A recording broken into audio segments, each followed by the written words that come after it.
Councillor, I have three matters I want to raise.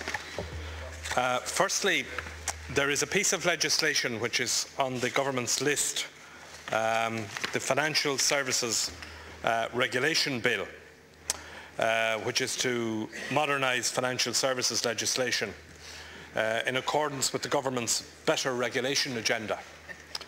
Now, it's down on section C, bills in respect of which heads have yet to be approved by the government.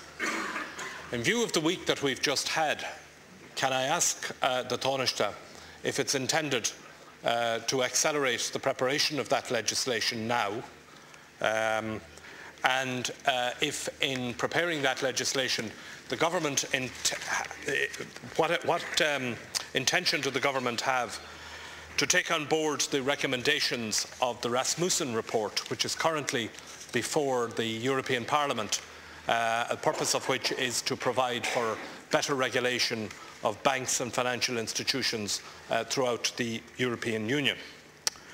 The second point that I want to ask the Tanaiste about is that while this week we have been here addressing the financial crisis which was in the boardrooms of the banks of the country this week, there is a financial crisis of perhaps a different kind but no less serious, which is around the kitchen tables of the 80,000 extra people who have lost their jobs in this country since this time last year.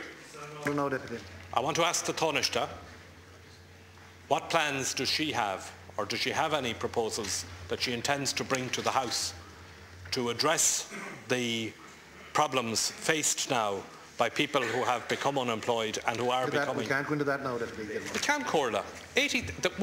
Yesterday, while we were all in here, there was a report published which showed that we've had the highest rise in unemployment in the history of the state in the past 12 months. Unemployment is now higher than it was 10 years ago. There's another way of raising that matter. I can't, Corla, if we could spend 2 days in here and up late at night to dig the banks out of the problem that they got themselves into, the very least we can do here... Leaders' questions do not take place on Thursday mornings, and I have to ask Deputy Gilmore to stay in order. We've no choice. The final issue I want to raise, Councillor, is again something that I think perhaps escaped our attention here while we were occupied with the problems of the banks, and that is that the Morris reports dealing with the issues relating to the Gardaí in County Donegal were received, I understand, by the government last Thursday and are due to be published, I think it's said next week. Now, if you recall, Tanaiste, when the first report was published last year, I asked that we would have a debate in the House on it. And at that time, both yourself and the Taoiseach said that you wanted to wait until all of the reports were available. They are now, I understand, available and will be published next week. So can I ask, when is it intended that the House will debate the reports of the Morris Tribunal? In relation to the Financial Services Regulation Bill, the world has changed since the government could do business by way of having advisory forums meandering on forever and a day. I mean, that's why we've found ourselves in an emergency situation, that the government clearly was not on top of the requirement to strengthen the regulation of financial institutions. Now, my question, was this piece of legislation, which is way back down the list, it's number 52. Yes.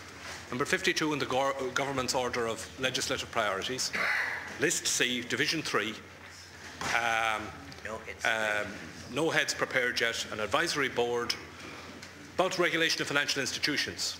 It's hardly, I think, given what we've just seen, I think it's hardly unreasonable to ask that the government might now accelerate matters in relation to the regulation of financial institutions. So again, can I repeat the question to the Tanaiste? Is the government going to accelerate the preparation of this legislation and bringing it forward?